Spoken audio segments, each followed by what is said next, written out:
It's like there's some people from College Road, yeah, there. You don't want to show yourself. You're like, yeah.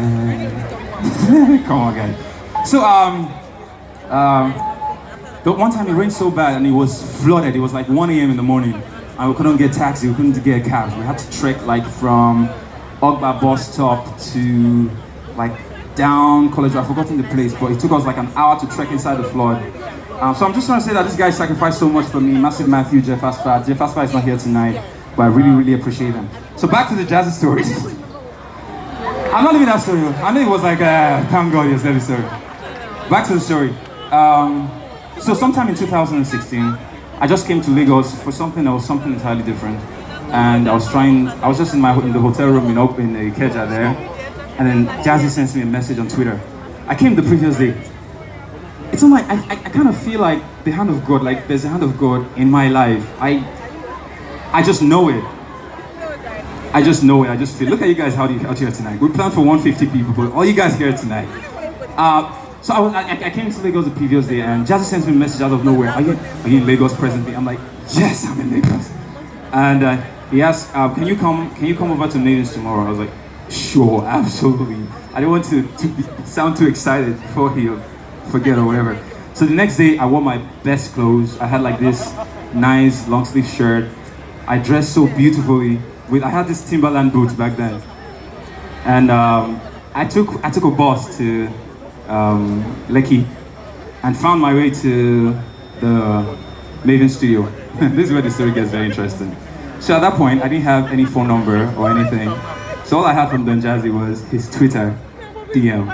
And you know when you are traveling from the mainland to the island with full battery, tendency is by the time you get to the island, when you spend like 2 hours in traffic, you probably have very low battery. I mean, I used to operate my phone, and I probably didn't think about that. So I got to Mavin, my phone was like 5%.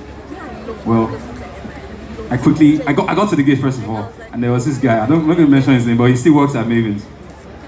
I'm coming back to that. I got to the gate, and the guy says, who are you looking for? And I'm like, I'm here to see Don Jazzy. And he looks at me like, who are you? Like, to come and see Jazzy? I was like, Don Jazzy asked me to come by 5 p.m. It was 5 p.m. I still remember. It was 5 p.m. Don Jazzy asked me to come by 5 p.m. And I was like, call them inside. I don't have any phone number. So I quickly, it was 5% on my phone. I quickly sent Jazzy a message. Hey boss, I'm at the gate. They won't let me in. And then I was waiting for his response. My battery was going down. It was going 4%. It was going 2%. I was begging the gate man, the security guard, let me go in. Oh, you know what? Just tell Poe. So I was just tell them inside. Just tell Don Jazzy that a certain guy called Johnny is outside.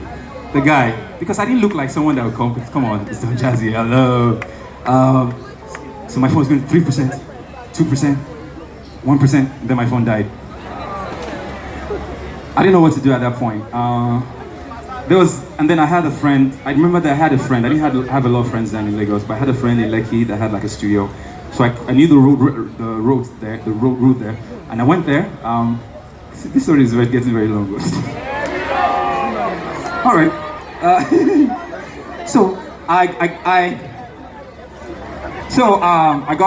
went to the friend's place and quickly charged my phone. By the time my phone came back on, Jazzy had already responded. Like, yo, I'm so sorry. Please come back. So by the time I went back to Mavin's, there was already his bouncer. I was already at the gate waiting for me.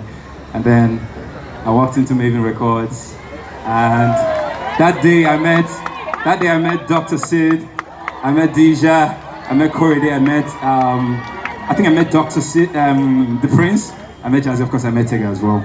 I met Big N as well. And the rest, I say, is history. A few months down, I was officially signed to Mavin Records. And so presently, you see that gate man that did not let me enter that time? He's still working at Mavin Records. Every time I enter, I just look at him and be like,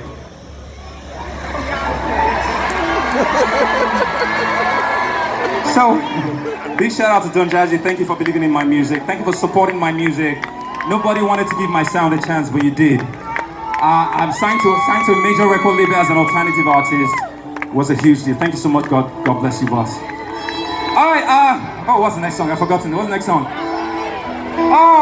Okay. So this is the.